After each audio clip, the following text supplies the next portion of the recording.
Down syndrome. Down syndrome একটা জিনগত রোগ। সাধারণ মানুষের শরীরে 46টি ক্রোমোজোম থাকে। যে ব্যক্তির শরীরে একটি ক্রোমোজোম বেশি থাকে, অর্থাৎ 47টি ক্রোমোজোম থাকে, তারা ডাউন সিনড্রোমের শিকার হয়। ডাউন সিনড্রোম জন্মগত রোগ।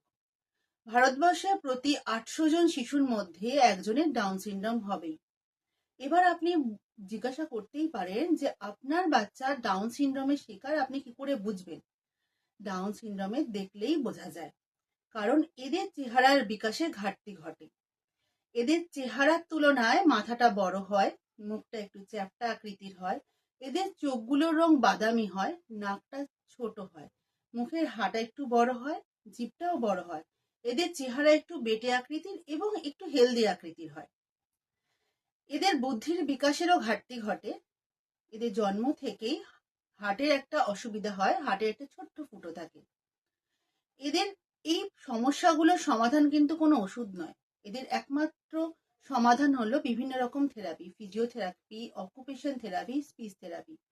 আপনার বাচ্চার মধ্যে যদি আপনি শারীরিক কোনো ঘাটতি দেখতে পান এবং বুদ্ধিরও যদি এই ধরনের কোনো ঘাটতি দেখতে পান, দেরি না করে আমার স্ক্রিনে দেওয়া নাম্বারে ফোন করে আমার সাথে যোগাযোগ করুন। আমি চাইল্ড কাউন্সিলর পিয়ালি ঘোষ।